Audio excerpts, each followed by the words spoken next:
Boa tarde a todas e todos para o nosso primeiro DGP Mais Perto de Você de 2023. Então, a gente, como sempre, tenta trazer para o DGP Mais Perto de Você os temas que vão trazer alguma situação importante de alteração, alguma novidade, algum fluxo que seja necessário reforçar com todos os servidores, tá? Então, a gente segue com a mesma proposta. Feliz 2023!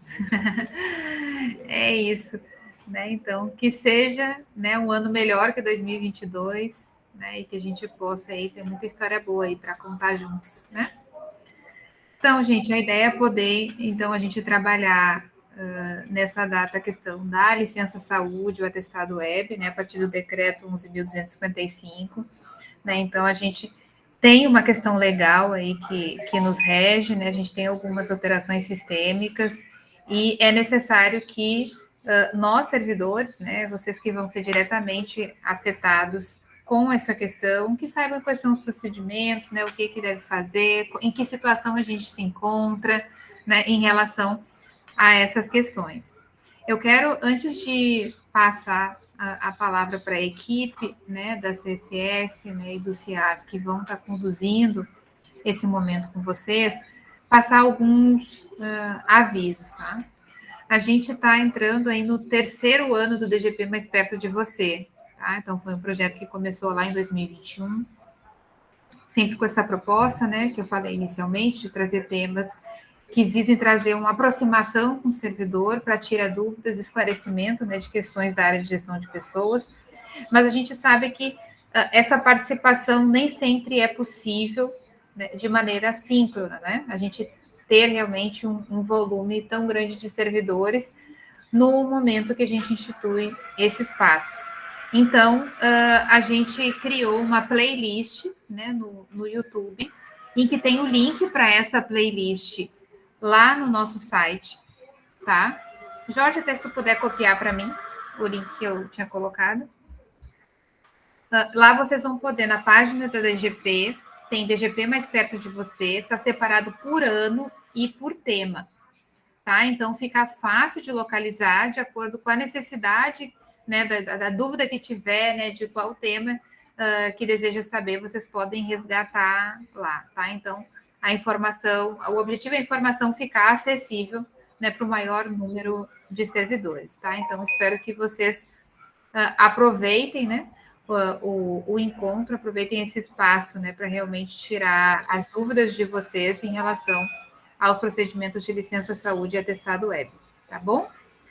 Então, fiquem à vontade aí, equipe de saúde, mais uma vez agradeço a vocês por estarem sempre atentos, e comprometidos com todas as questões que envolvem a área, é muito importante, a equipe está sempre atento aos normativos, o que a gente precisa mudar processualmente, para que a gente não tenha nenhum impacto negativo, pelo contrário, instrumentalizando o servidor de informação, e que os servidores não sejam surpreendidos. Às vezes a gente é surpreendido, com as mudanças e a gente tem que correr atrás da informação, mas a gente, quando recebe essas demandas, a gente tenta trazer nesses espaços o mais rapidamente possível para todos vocês e dirimir qualquer dúvida, tá bom? Então, gratidão aí, equipe, Então, vamos lá para tratar esse tema aí tão do dia a dia, para a gente tão necessário. Boa tarde a todos. Antes de passar, eu sou a Edgley, hoje eu sou gestora do CIAS, para quem não me conhece, e eu queria falar nesse momento que o atestado web já era para ter sido iniciado já há um tempo. O governo já tinha implantado isso, mas nós tínhamos uma demanda reprimida por causa das ondas de Covid, o que inviabilizava a implantação desse mecanismo, que ele veio para facilitar, tanto para o servidor quanto para a nossa equipe. Tá? Essa é uma justificativa, porque eu sei que muita gente questionava o motivo disso estar acontecendo, da gente ter demorado tanto para implantar sistematicamente isso no IFAL. E a outra situação é que essas mudanças, a gente sabe que, como a Adriana falou, pega a gente de surpresa, né? Essas mudanças mas a gente acredita que foram mudanças que deixa a gente assim numa situação melhor, talvez até para a realização das perícias, mas que veio para melhorar realmente, para facilitar a vida tanto nossa quanto dos servidores. Tá? Então, o Jorge vai fazer a apresentação e o doutor Jorge e a doutora Ana Carolina vai acompanhar aí com as questões que a gente sabe que vai surgir, porque até para a gente precisou estudar um bocado para poder ficar a par dessas alterações aí. Então, vamos começar e a Adriana quer falar aí antes do Jorge. Obrigada, Edgley. Não, só um complemento, que foi perfeita a tua colocação, assim, que já era para ter, né, sido antes, mas acho que é importante deixar claro para o grupo que está aqui que às vezes alguma funcionalidade ela é informada, né, ela é trazida pelo governo federal, principalmente as questões do SOLGOV, mas às vezes o fluxo todo de gestão de pessoas ele não está funcionando. Então está disponível uma funcionalidade para o servidor, mas internamente ela, para a parte da gente que faz a gestão daquele requerimento, daquela necessidade, não está. Então, a gente precisa não só que essa funcionalidade esteja disponível no SOLGOV para o servidor, mas que a gente consiga organizar esse fluxo internamente para que a gente possa mudar o processo no IFAL. Né? Então, para vocês é importante, né, ter essa clareza, porque tem acontecido nos últimos meses, né, de novas funcionalidades terem sido implantadas, mas algumas a gente não conseguiu e algumas até a gente nem tem ainda a totalidade dela, o processo do início ao fim funcionando, e às vezes o servidor reclama, né, com isso, que tem lá no SOLGOV, mas ele tem que abrir um processo, algo nesse sentido, mas é por isso, gente, porque às vezes a parte interna que não está visível, né, o servidor de gestão de pessoas não está funcionando. Então, quando a gente traz algo para vocês, a gente já fez teste, a gente já viu se funciona o fluxo todo, para que a gente realmente possa alterar a nossa forma realmente processual. Então, só queria complementar, entendeu, Edgley, para trazer essa ressalva.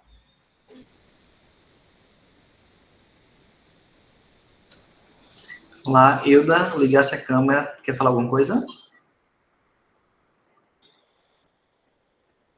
Boa tarde, né, a todos e a todas. Eu me sinto contemplada na fala da Adriana, como também da Edgley, né? A gente vem... Tá bem baixinho, viu, Hilda? A gente, em relação às mudanças, né? Em relação tanto ao atestado web, essa nova portaria, essas novas orientações, né? Que foram demandadas para as instituições, a gente vem tentando aprimorar, né? E aí, não, por mais que seja lançado, não é algo simples, exige toda uma organização, agora vem exigindo o uso de token, então tudo isso gera um processo, né? Assim, administrativo até o produto final. Então, assim, a gente vê que vai ter avanço em relação à utilização do SOLGOV, vai facilitar o processo, mas até então a gente implantar isso na instituição, ela demandou um trabalho de toda uma equipe, né?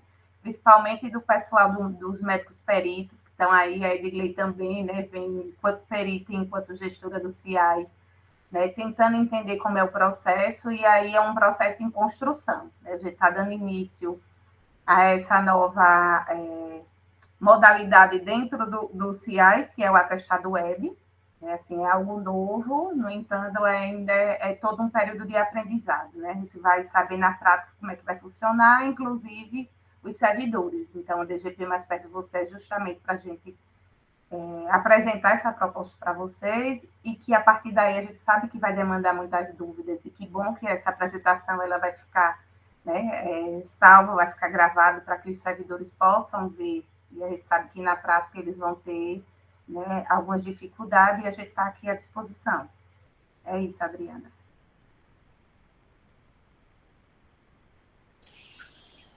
Ok, então vamos lá. Meu nome é Jorge, eu sou médico aqui do CIAS. Deixa eu compartilhar a apresentação para a gente poder começar.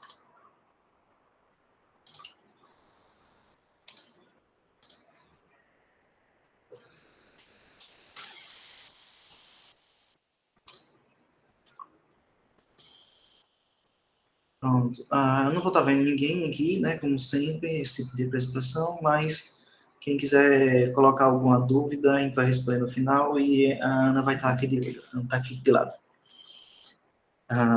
Então, o foco aqui hoje é no atestado web e nesse decreto presidencial 11.255, que foi escrito ano passado, final do ano passado, mas a validade dele começou agora a partir do dia 17, ontem. Como o pessoal falou, algumas dessas funcionalidades ainda não vão estar implementadas até o nosso sistema nacional, o CIAP Saúde. A gente já recebeu esse tipo de aviso que essa funcionalidade aqui já começou agora, mas algumas provavelmente vão ser implementadas, é uma questão mais provavelmente de tecnologia mesmo. Eu preferi deixar justamente as frases como estão, realmente um decreto, e a gente vai discutindo aos poucos. Então, o artigo que esse decreto ele modifica justamente uns trechos do decreto 7.003, de 9 de novembro de 2009. E aí, sobre o que fala esse decreto? Esse decreto regulamenta a concessão de licença para tratamento de saúde do servidor da administração federal direta, autárquica e fundacional, e os casos em que poderá ser dispensada a perícia oficial. E aí as modificações primeiras. Artigo 2. Avaliação por junta oficial, perícia oficial realizada por no mínimo 2 médicos ou 2 cirurgiões dentistas. Então, a mudança aqui principal é esse 2, que a gente, quando chegar o momento de fazer junta médica, seriam necessários 3 médicos. Existe a possibilidade agora de 2 médicos. Essa é uma possibilidade que ainda não foi implementada no nosso sistema, a gente não consegue ainda agendar quando precisa de junta médica com 2. No que isso influencia para os servidores? Aqui fica mais fácil a gente marcar a junta médica, tendo possibilidade de marcar só com 2 médicos. A gente tem uma possibilidade maior de dias e horários, que a gente consegue juntar os 2 médicos num horário só. Mas provavelmente isso em os próximos meses deve resolver. A gente não tem ainda um prazo liberado pelo CIAP Saúde, não. E aí, nesse caso, vai ser uma escolha da junta também deixar alguns casos que vão ficar com 2 médicos ou 3 médicos por causa dessa situação aqui. Na hipótese de empate, ou seja, de um voto de um médico discordar do outro com relação à decisão da junta médica, existe a possibilidade de outro profissional ser chamado para dar o voto final. O problema é que se a pessoa não participou da junta, o servidor teria que ser entrevistado e examinado novamente, né, para existir esse voto.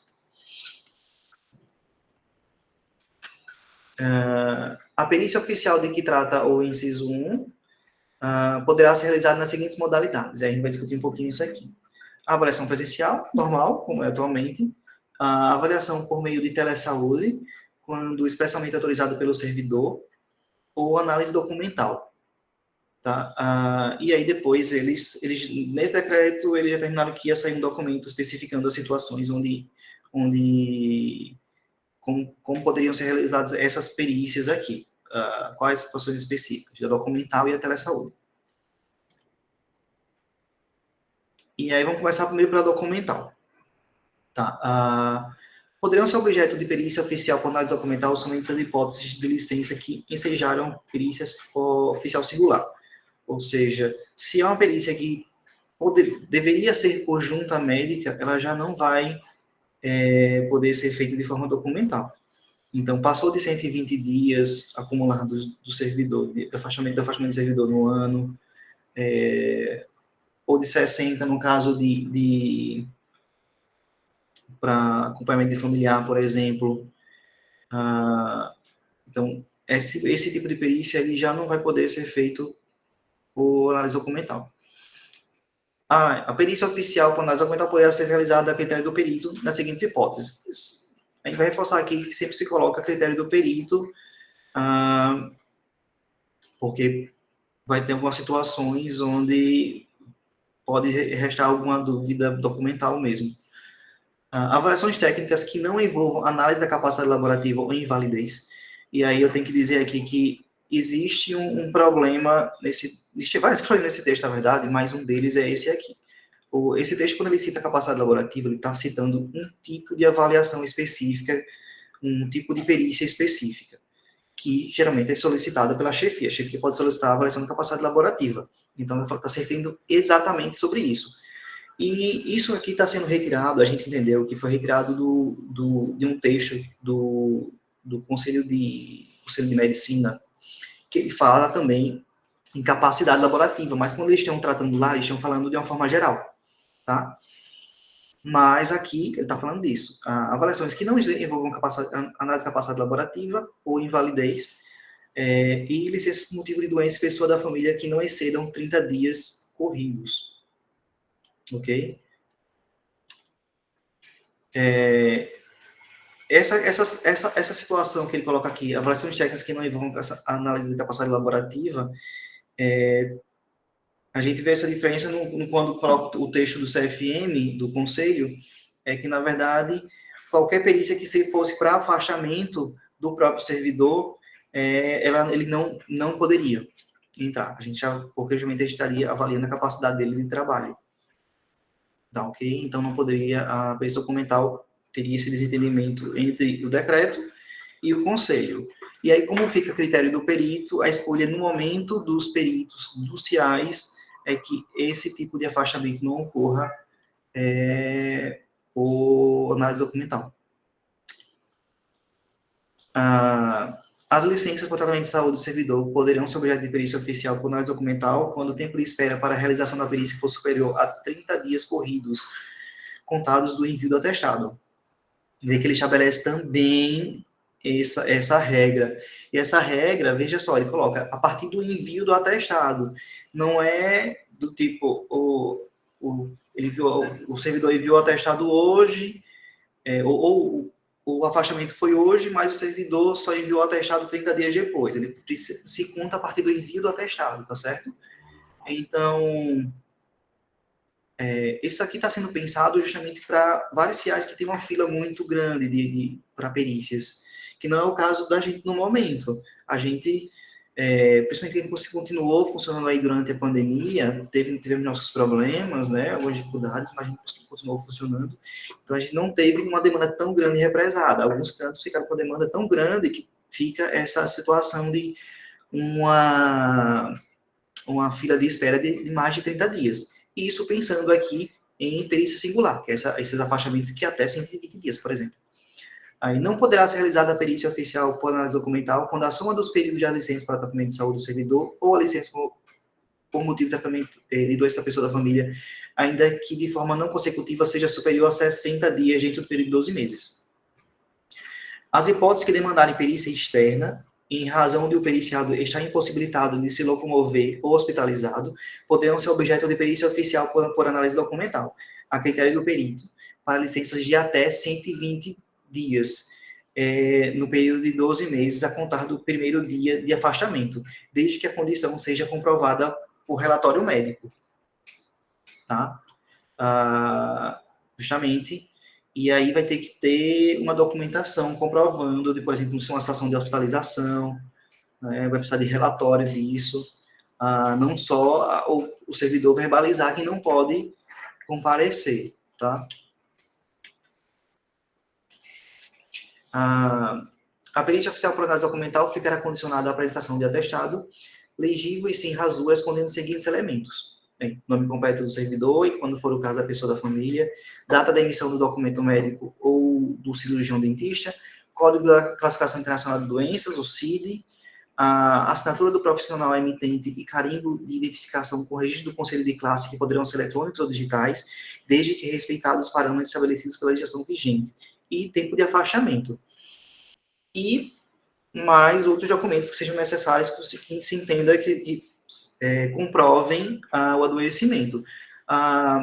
Vê só, tem uma questão que sempre se discute aqui muito com os servidores, que é o uso do CID. O atestado pode vir sem CID? Pode vir sem CID, só que a gente não pode fazer nem inserções administrativas, nem uma situação dessa como uma documental, sem o CID. No momento que o CID não está posto, a gente termina tendo que fazer uma perícia. Então, não é que a gente esteja tirando o direito do servidor, só que o servidor aí ele é obrigado a passar pela perícia para conseguir a licença, ok? A concessão da licença por motivo de doença em pessoa da família exige justificativa quanto à necessidade do acompanhamento do servidor, devendo constar no atestado o nome e o CID, está errado aqui, né? E o CID do paciente, e não apenas o CID de acompanhamento, tá? Acontece isso, de vir só o CID que representa pessoa saudável acompanhando pessoa doente. E aí a gente não consegue fazer nem de uma forma documental, nem quando é possível, daquela forma administrativa que é inserida automaticamente pelo nosso sistema. Aí, de novo, a gente não está tirando direito, não é a questão, não está quebrando o direito de sigilo do servidor, o problema é que ele, nesse caso aí, ele precisa passar pela perícia, tá? Na hipótese de o atestado não atender aos requisitos prévios do caput, o servidor poderá ser encaminhado para avaliação pericial, presencial ou telesaúde. Vamos falar já que a telesaúde ela não será possível. O servidor deverá encaminhar juntamente com o atestado médico via Solgov toda a documentação complementar que puder auxiliar a análise documental. Que é isso, né? Então, o atestado, mas tem exames que comprovam o adoecimento que a pessoa fez, algum outro relatório médico, por exemplo, ou outros relatórios, então a gente vai precisar disso. Quando esses casos que a gente vai liberar para análise para documental. Aqui, nesses casos, internamento, acompanhamento familiar. Ao servidor é assegurado o direito de recusar a avaliação por meio de telesaúde. Então, passando para a telesaúde aqui, no caso, né? O que é que põe, a gente vai falar um pouco sobre isso. Ao servidor é assegurado o direito de recusar a avaliação por meio de telesaúde. A opção de que se trata, o parágrafo 3, será realizado no momento do encaminhamento do atestado. O servidor poderá optar pela perícia presencial até a conclusão da avaliação pericial, ou seja, de mudar de opinião.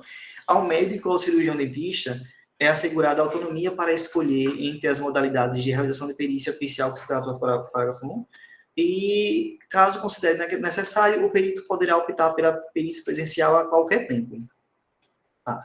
E aí a gente vai dizer aqui que realmente o conselho considera que perícia, já existe um conflito nesse momento aqui nesse texto, que existe uma diferenciação entre telesaúde e perícia. A telesaúde ela seria um serviço assistencial, tá? E aí se diferencia da perícia, né? E a perícia, o CFM considera que ela não pode ser realizada sem a presença de um médico no local onde está a pessoa que vai ser avaliada. Não. Isso pode ser modificado? Pode ser modificado nos próximos meses. O documento que saiu do CFM tinha acabado de sair em novembro, um pouco antes desse decreto aqui. Então, pode ser que se abram outras opções para se fazer por meio de uma forma remota? Pode ser que sim. No momento, precisa ter uma pessoa presencial. E os médicos judiciais escolheram para seguir as orientações que entravam no decreto ao mesmo tempo que estavam de acordo com o conselho. Tá? E aí, a perícia oficial poderá ser dispensada para concessão de licença para tratamento de saúde, desde que... O que é isso aqui? É aqueles casos onde não precisa de perícia, a gente faz o registro administrativo. Aí vai ser uma grande diferença nesse ponto, que seja inferior a 15 dias corridos, inferior a 15 dias, hoje é 14. No último ano. Então, relembrando isso aqui, o servidor entrou no IFAO em janeiro, porém, ele tem seu primeiro afastamento, envia um atestado de 4 dias em maio. Então, essa contagem ela começa aí em maio, dos 14 dias. O servidor ele pode acumular até 14 dias enviando seu atestado com todos os requisitos que a gente vai descrever, tá?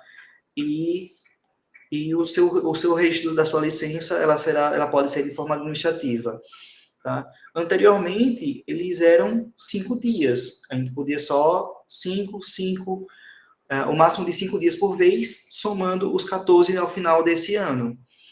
E aí, digamos que, como eu falei, a pessoa teve o seu primeiro afastamento em maio, essa contagem ela zera quando chega novamente nesse dia do ano seguinte, e aí você zera essa contagem, não é no começo do ano, tá? E aí, seja inferior a 15 dias corridos, e a dispensa da perícia oficial fica condicionada à apresentação de atestado médico ou odontológico encaminhado por meio de plataforma digital do governo federal. Vê que ele coloca já automaticamente aqui, encaminhado por meio de plataforma digital do governo federal, tá? Aqui no momento é o atestado web, que a gente vai falar mais um pouco. Ao servidor é assegurado o direito de não autorizar a especificação do diagnóstico em seu atestado, hipótese em que deverá submeter-se à perícia oficial, ainda que a licença não exceda o prazo previsto no inciso 1 do caput. Então, que é a questão, por mais que seja um afastamento de um dia, por exemplo, se não tiver o CID, a gente precisa fazer a perícia. Tá? O atestado deverá ser encaminhado por meio da plataforma digital do governo federal no prazo de 5 dias corridos, tá? Contando da data do início do afastamento do servidor. Então, o servidor vai precisar colocar lá o atestado no atestado web até 5 dias corridos do início lá do afastamento.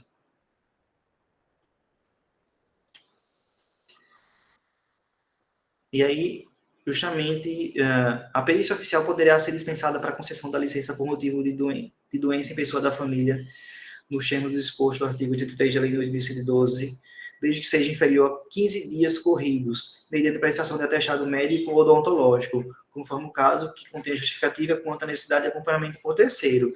Mesma coisa agora também com a licença por motivo de doença em pessoa da família, que também era um período menor, e agora a gente tem esse período mais longo, pelo menos contínuo, certo?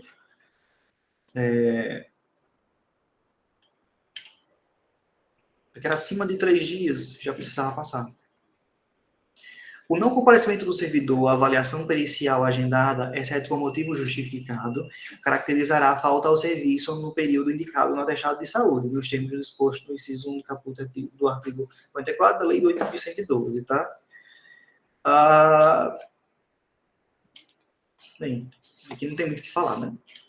A ideia é que o afastamento, o direito do servidor é só quando passa pela perícia. E aí mostra na revogação que vai estar aqui justamente por causa da existência do atestado web e aquele artigo que fala que tem que ser incluído pela plataforma digital, que a unidade de recursos humanos do órgão ou unidade do servidor deverá encaminhar o atestado à unidade de atenção de saúde do servidor para registro dos dados indispensáveis, observadas as normas vigentes da preservação do sigilo e da segurança das informações. Ainda que configurados os requisitos para a dispensa da perícia oficial previsto no inciso 1, 2 do caput, o servidor será submetido à perícia oficial a qualquer momento, mediante recomendação do perito oficial, a perito da chefia do servidor ou da unidade de recursos humanos do órgão ou entidade. Tá? Isso aqui dá para entender que ele está focando mais nessa questão da automação aí dos 15 dias, até 14 dias, ou menos de 15 dias, que vão ser pelo atestado web. Ok? Então, quer acrescentar mais alguma coisa, Ana, sobre esses pontos? Ou vamos esperar as perguntas? Tá. Então, atestado web. Como a Edgley explicou, a gente teve algumas dificuldades.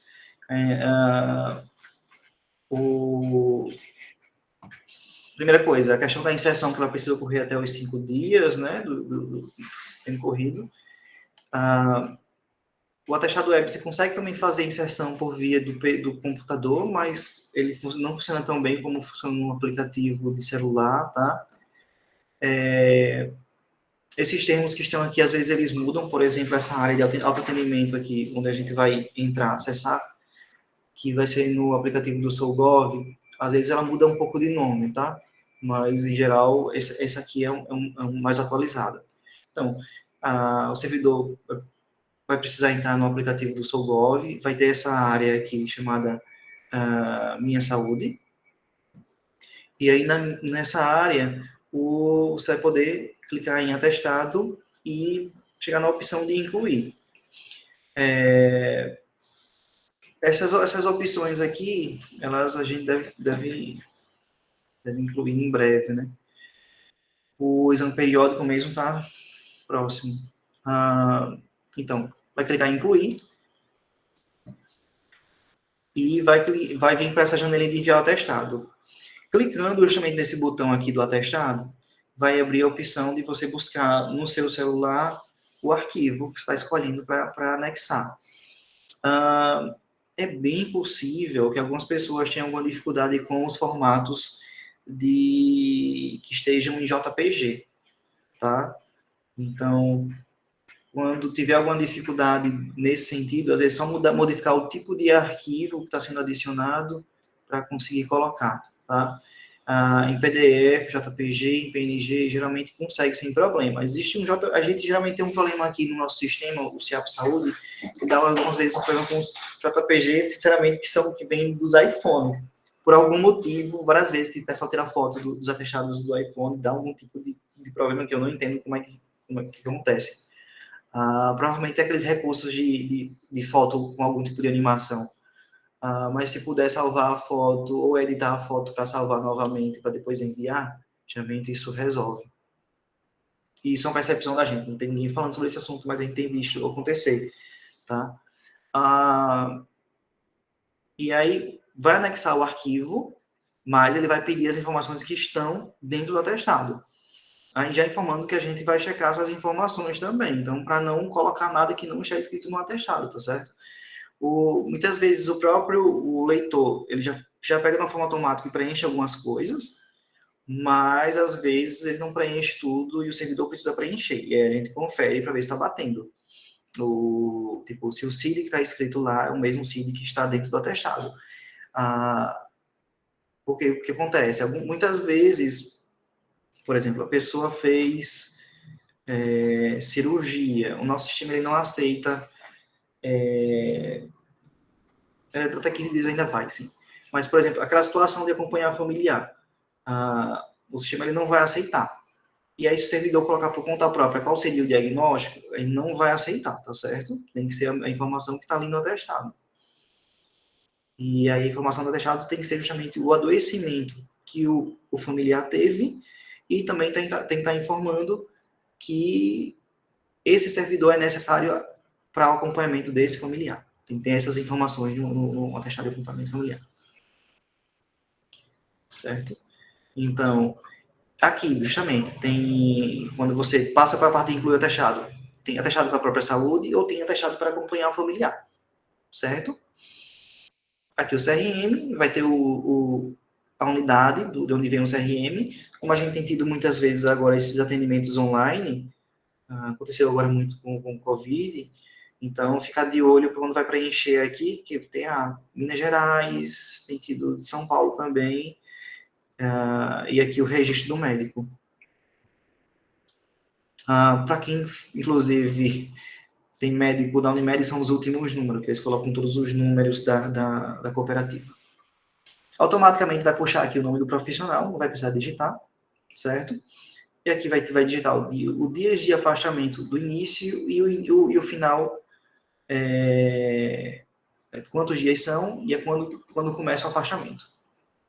Ele já coloca quando termina. E aqui, novamente, o CID. Esse aqui é o finalzinho dessa página. Tá? Aqui que ele já foi incluído, você pode colocar um anexo, pode ver o anexo que foi incluído, tá? Aí, dados para contato, que é para a gente conseguir entrar em contato caso seja necessário realizar uma perícia. Número de telefone.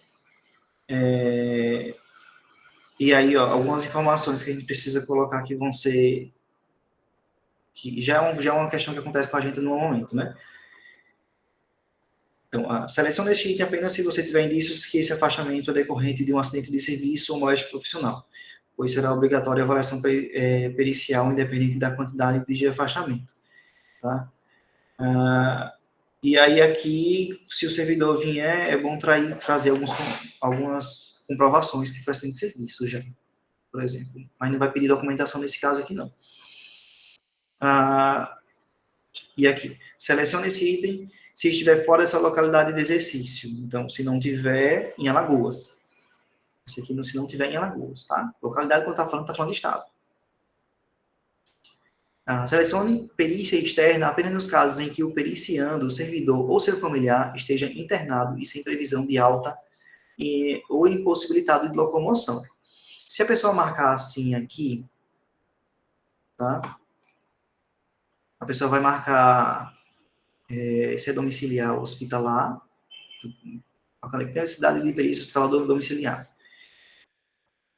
Vai marcar se é domiciliar ou hospitalar e vai ser necessário esse anexo do documento informando qual o motivo da pessoa não poder se locomover até a perícia, ok?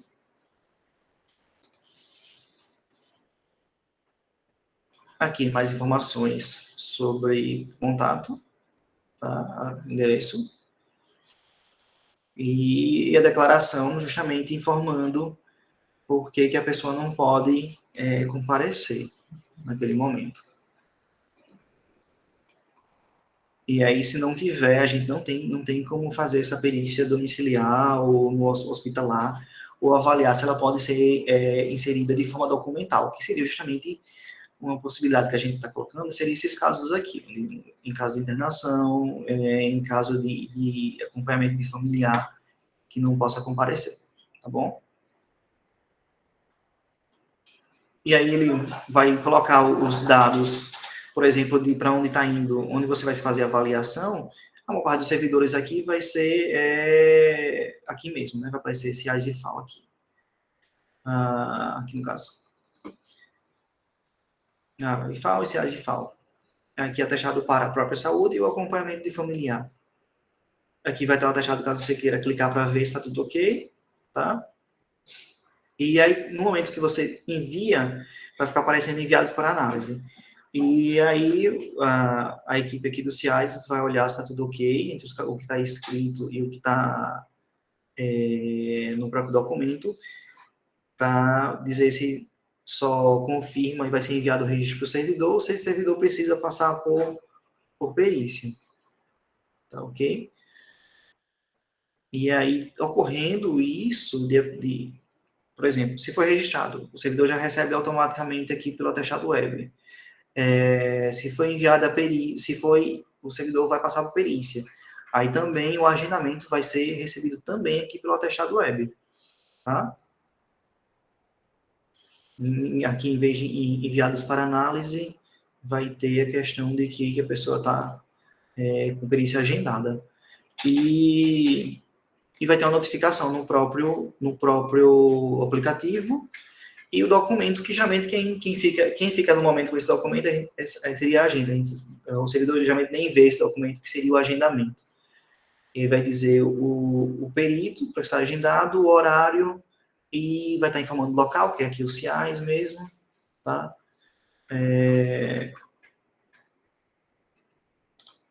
Que essa é uma prática que a gente não fazia antes. A gente geralmente já agendava quando o servidor chegava aqui. O servidor já vai ficar com o agendamento feito anteriormente. Tá? Aqui as referências, né? Os 2 decretos e a resolução do CFM, que cuida justamente sobre seria a telesaúde, e quando fala da questão da perícia também, que eles colocam algumas situações que poderiam ser realizadas por perícias de forma remota, e que estabelece que, no momento, ainda precisa de um médico presente. Prontinho, vou voltar para outra tela aqui. E aí, o que a gente teve de dúvidas?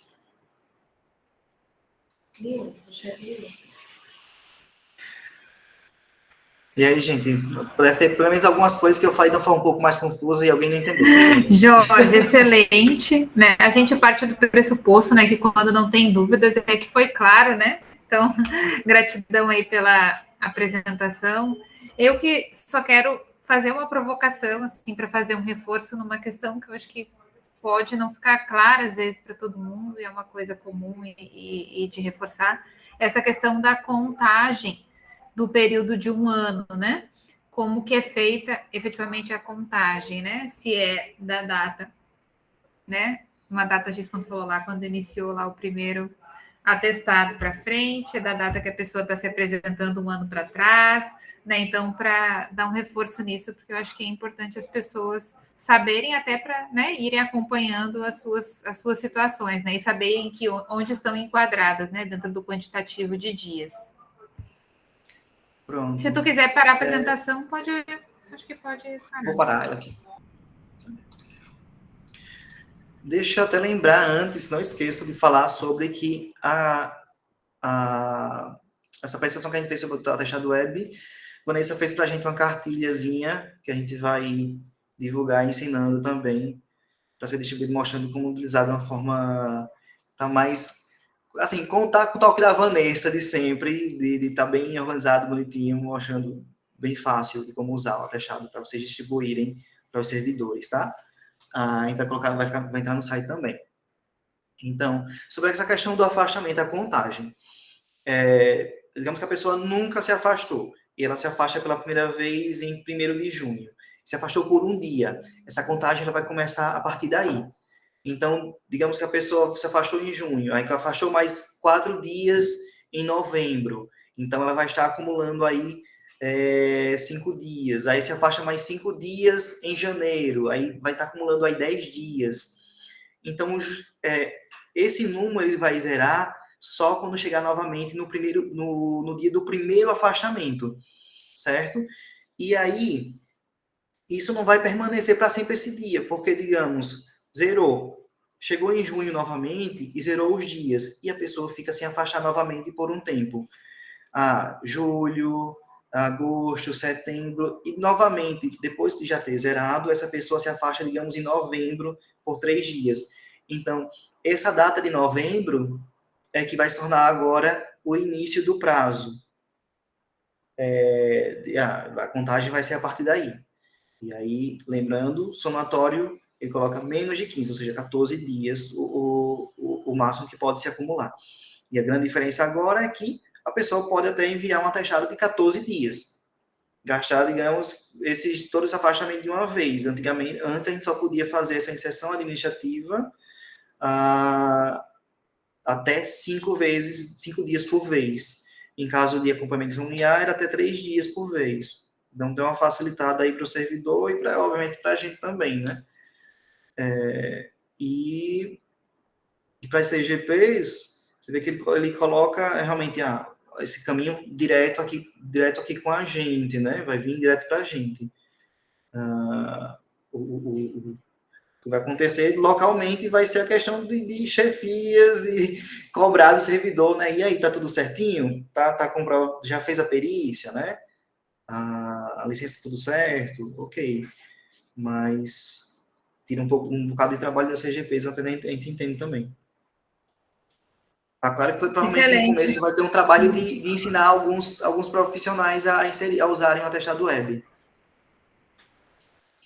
Muito bom, Jorge. E acho que essa questão também tem o fato de o menor número de pessoas também terem acesso ao atestado, né? Assim, faz um canal direto, né, do servidor com a unidade, né, de saúde especificamente, né? Então, acho que tem esse outro lado. E tu trouxe uma questão também muito importante, que é essa comunicação interna, assim, eu percebo, porque como eu acompanho, né, tanto a equipe, né, de gestores e também o contato com as CGPs, mas eu vejo uma preocupação de alguns servidores de comunicarem esse afastamento, essa licença de saúde, e encaminham um atestado indevidamente para pessoas que não necessitam ter acesso a essa informação, né? Então, acho que é importante saber que precisa sim comunicar a chefia, mas essa comunicação ela não deve ser por meio da entrega de seu próprio atestado, né? O atestado ele vem para o CIAS, né? Essa questão da inserção depois dos dias de licença, né, vai ser acompanhado junto com a CGP, né?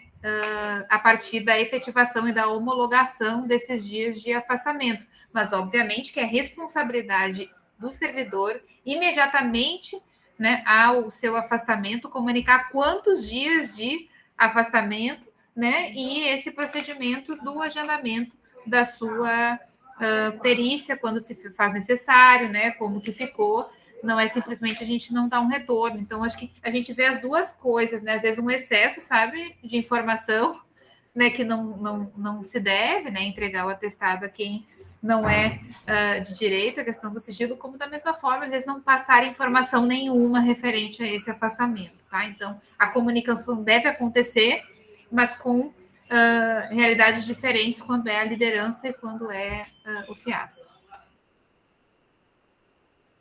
Perfeito.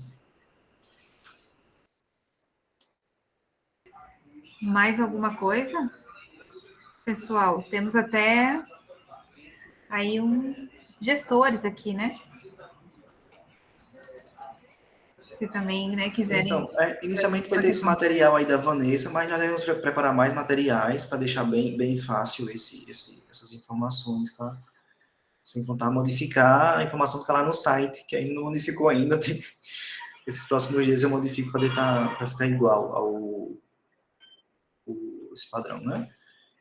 Informações.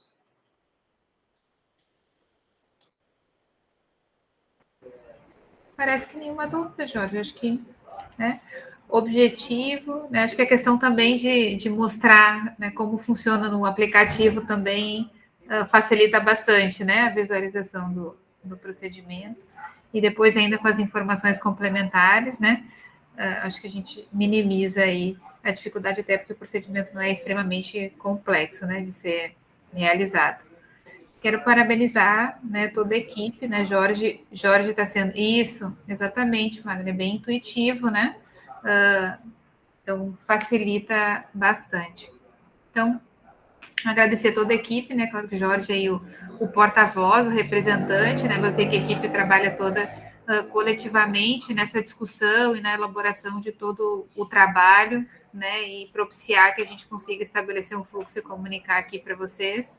Né, parabéns aí pela explanação, pela objetividade, e lembrando que esse material vai ficar, né, esse encontro vai ficar gravado e vai estar disponível na nossa playlist no YouTube com o link de acesso na nossa página da gestão de pessoas, no site do IFAO, especificamente no link de DGP mais perto de você. Tá bom, gente? Então, uma boa tarde aí para vocês, continuidade do trabalho. Até a próxima.